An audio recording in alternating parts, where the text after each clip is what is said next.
What up, and what's popping? This shit all Breeze from Fahrenheit 451, part of the Fourth and Gold Network. We're running the books alive 2-1 in the NBA yesterday because I put Russell Westbrook on the card. I got to stop betting on Sacramento Kings players unless they're playing the Pacers. Back with my best bets in the NBA for December 12th, 1-2, 1-2. First up from the Atlanta Hawks, I'm going to be taking Jalen Johnson over his 10 rebounds, minus 130 over on 365, risking 1.3 units on this one to win 1 unit back, He's hit this line in his last five, 12, 14, 13, 18, and 12 rebounds in his last five, 17 rebound chances or more in each of those games, averaging 16.5 rebound chances on the season when he has 16 rebound chances or more. He has hit this line in his last 10, averaging 13.3 rebounds and 20.8 rebound chances, 13 rebounds on 20 rebound chances in his last one versus Detroit. Next, I'm going to be taking Jalen Johnson from the Atlanta Hawks over his 2 3-pointers, man. You can get it by itself, minus 140 over on FanDuel. Play that if that's what that's what you want to do. He's hit this line in his last 8 out of 10, 3 and 4 3-pointers made in his last 2 versus Detroit on 8 and 8 3-pointers attempted. Detroit averaging in his last 2 versus Detroit, he's averaging 5.5 3-pointers attempted in his last 2. And when he has in his last 7, and when he has 5 3-pointers attempted or more, he is hitting this line in 7 out of 7 games this season. Detroit also allows the 10th most threes to the power forward position for the simple fact Jalen Duren wants to guard the paint. He doesn't want to come out. He doesn't want to come out to the perimeter to guard the 3-pointer. So if you got somebody that's gonna what's up, Yusuf, man?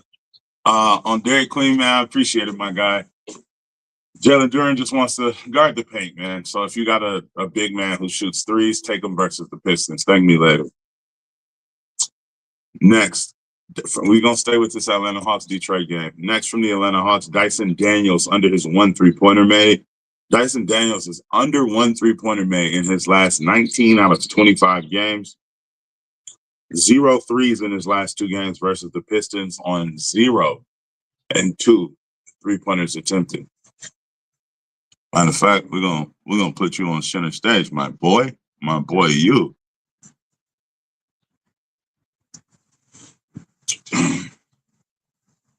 Dyson Daniels, 0 threes in his last 2 versus the Pistons on 0 and 2 3-pointers attempted. All right. He's been attempting them in his last 5 games, but he's just not making them. And versus Detroit, doesn't look like he's taking them for real. So I'm going to just continue to ride the Dyson Daniels under 1 3-pointer train. That's minus 140 by itself on Bet365. If you like it there, play it there. I'm not telling you not to. What I did is I paired Dyson Daniels under his 1 3-pointer with Nickeil Alexander-Walker, also from the Atlanta Hawks, over his 15 points. Alexander Walker over 17 points or more in his last 8 out of 10, 24 and 26 points in his last 2 versus the Pistons.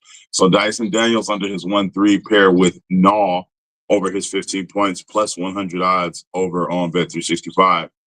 In the Jalen Johnson play, I took him over his 2 threes. Like I said, it's minus 140 on FanDuel by itself. But I took Jalen Johnson over his 2 threes. I paired it with Michael Porter Jr. from the Nets over 15 points. He's had 15 points or more in his last 18 games. So, and that's minus 117 on FanDuel. Risking 1.17 units on that one to win 1 unit back. Dyson Daniels play, risking 1 to win 1. Next, from the Atlanta Hawks, Dyson Daniels over his 8.5 field goals, over his 8.5 2-point field goals attempted.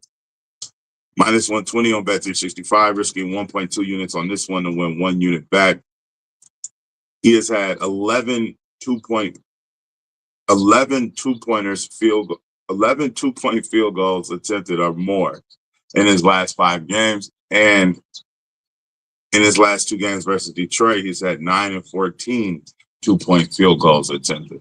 All right. So I'm just taking him over 8.5. Looks like we got a nice little edge there. Next, from the Utah Jazz, I'm going to be taking Kyle Filipowski over his 10 points, minus 159 over on Bet365.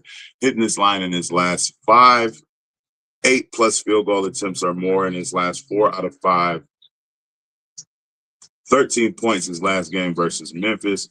No Zach Edey in the lineup. When he has 8 field goals attempted or more, he's hit this line in his last 7 this season, averaging 13.7 points and 10 field goals attempted. Last but not least, you see I'm up here repping Charlotte. So I'm going to be taking Brandon Miller of the Hornets over his 4 rebounds, minus 130 yards over on Fanatics. Risking 1 unit on that one to win a little, so like 0.8 units. I tried to risk 1.3 units on Fanatics, but they wouldn't let me. I don't know if I'm limited over there or what. Anyways, Brandon Miller, 6 and 5 rebounds in his last 2 versus Chicago, who allows the 6th most rebounds and the 9th most rebounds to the small forward position. No LaMelo in the lineup. In his last 5 games without LaMelo, he's had 6-4, 6-6, and 5 rebounds, averaging 8 rebound chances. All right. In his 1 game without Melo this season, he had 5 rebounds on 6 rebound chances versus Denver. When he has 6 rebound chances or more, he has 100% hit rate, hitting this line in his last 3 out of 3 games this season. I'm going to try to get the timestamps up on this one. So at the 7:05 mark, here comes the recap. From the Hawks, I'm taking Jalen Johnson over his 10 rebounds. Then I'm taking Jalen Johnson over his 2 threes, pairing it with Michael Porter Jr. over his 15 points. Taking Dyson Daniels under 1 3-pointer made, pairing it with Nickeil Alexander-Walker over his 15 points. Taking Dyson Daniels to attempt more than 8.5 2-point field goals. And taking Filipowski over his 10 points. And last but not least, taking B. Miller, the Thriller. I'm going to stop right there. Over his 4 rebounds, minus 130 over on Fanatics.